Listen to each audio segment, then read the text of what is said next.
بسم اللہ الرحمن الرحیم۔ محترم ناظرین، السلام علیکم۔ یہ قوم جسے قوم سبا بھی کہا جاتا ہے، وہ اللہ کی بے شمار نعمتوں میں رہ رہی تھی۔ یہ قوم ایک عظیم تہذیب کی مالک تھی۔ حضرت داؤد علیہ السلام اور حضرت سلیمان علیہ السلام کے عظیم دور کے بعد آپ کا دور خاص اور عام تھا۔ کہا جاتا ہے کہ یہ لوگ گندم کے آٹے سے روٹی بنایا کرتے تھے، لیکن وہ اس قدر فاضل اور ناشکرے تھے کہ بچوں کا پیخانہ روٹی سے صاف کرتے تھے۔ ان آلودہ روٹیوں کو اکٹھا کر کے ایک پہاڑ بنا دیا گیا۔ ایک نیک آدمی وہاں سے گزر رہا تھا۔ اس نے ایک عورت کو دیکھا جو روٹی سے بچے کے پخانے کی جگہ صاف کر رہی تھی۔ اس آدمی نے عورت سے کہا، تم پر افسوس، خدا سے ڈرو، ایسا نہ ہو کہ خدا تم پر اپنا غضب نازل کرے اور تم سے اپنی نعمت چھین لے۔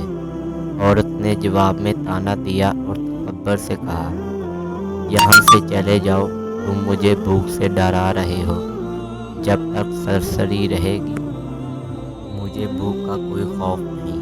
لالچی اور فضول خرچی کرنے والوں پر اللہ تعالیٰ نے اپنا غضب نازل کرنے میں زیادہ عرصہ نہیں گزارا۔ پانی جو زندگی کی بنیاد ہے، ان لوگوں سے چھین لیا گیا۔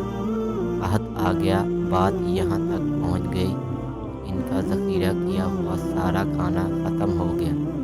بالآخر انہیں آلودہ روٹی پر توڑنے پر مجبور کیا گیا، جسے ان لوگوں نے پہاڑ کی طرح ڈھیر کر دیا، بلکہ وہاں سے روٹی لینے کے لیے قطار لگ جاتی تاکہ ہر کوئی وہاں سے اپنے حصے کی روٹی لے سکے۔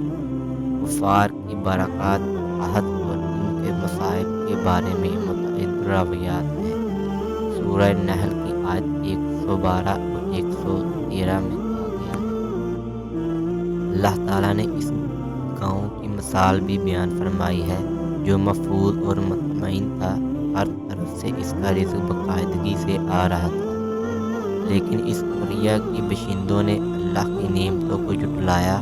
اللہ نے انہیں بھوک اور پیاس کا مزہ چکھایا، صرف ان کی کرتوتوں کی وجہ سے جو وہ کر رہے تھے۔ یقیناً ان کے پاس رسول آیا، بس انہوں نے اسے تقویت دی۔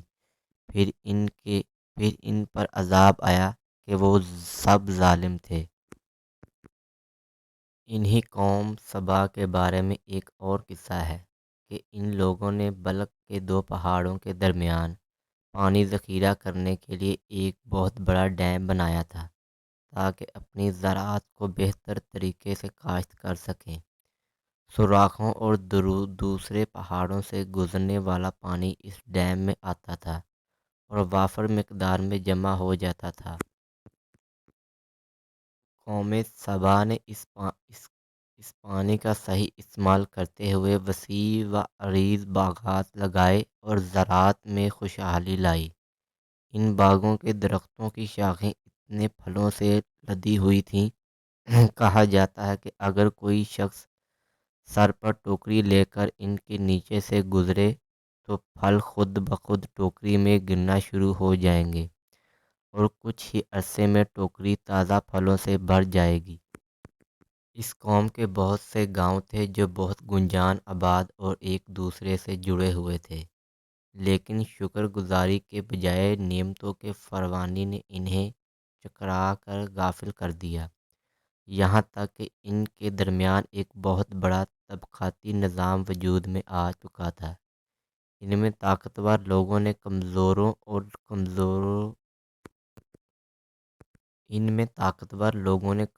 لوگوں کا خون چوسنا شروع کر دیا تھا، یہاں تک کہ ان لوگوں نے خدا سے ایک احمقانہ دعا کی جس کا ذکر سورۃ الصف کی آیت 19 میں ہے۔ انہوں نے کہا، خدا ہمارے سفر کے درمیان فاصلہ بڑھا دے۔ انہوں نے اللہ تعالیٰ سے یہ درخواست کی تاکہ غریب اور نادر لوگ عمرہ اور مالداروں کے ساتھ سفر نہ کریں۔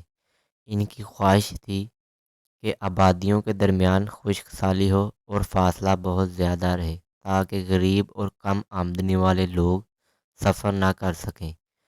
ان کی طرح سفر کرو، اللہ تعالیٰ نے ان متکبر کاہنوں پر اپنا غضب اور نازل کیا۔ بعض تاریخ کے مطابق ان مغرور لوگوں کی نظروں سے دور صحرائی چوہوں نے ماریب نامی ڈیم کی دیواروں پر حملہ کر کے انہیں اندر سے کھوکھلا کر دیا۔ یہاں سے موسلادھار بارشیں ہوئیں جس کی وجہ سے سیلاب آیا۔ ڈیم میں پانی بہت جمع ہو گیا۔ اچانک پشتوں کی دیواریں ٹوٹ گئیں اور بہت بڑا سیلاب آ گیا جس میں تمام دیہات، مویشی، باغات، کھیت اور ان کے محلات اور مکانات پانی میں ڈوب کر تباہ ہو گئے۔ ان کے باغات اور زراعت میں سے صرف زرد اور بیری کے چند درخت اور چند جھاڑیاں ہی رہ گئیں اور خوشکن پرندے ہجرت کر گئے، جبکہ الو اور کوؤں نے قوم کے کھنڈرات میں اپنے گھونسلے بنا لیے۔ سورہ سبا کی 15 اور 16 آیات میں اس کا ذکر ہے اور آخر میں سورہ سبا کی آیت نمبر 17 میں اس واقعہ کا نتیجہ قرآن پاک میں لیا گیا ہے۔ یہ ہم نے ان کی ناشکری کی سزا دی ہے اور ہم نے ناشکروں کے سوا کسی کو سزا نہیں دی۔ نتیجہ امید ہے آج کی ہماری ویڈیو آپ کو پسند آئی ہوگی۔ مزید اس طرح کی اور ویڈیو دیکھنے کے لیے ہمارے چینل کو سبسکرائب کریں۔ ملتے ہیں نیکسٹ ویڈیو میں، اجازت دیں، اللہ حافظ۔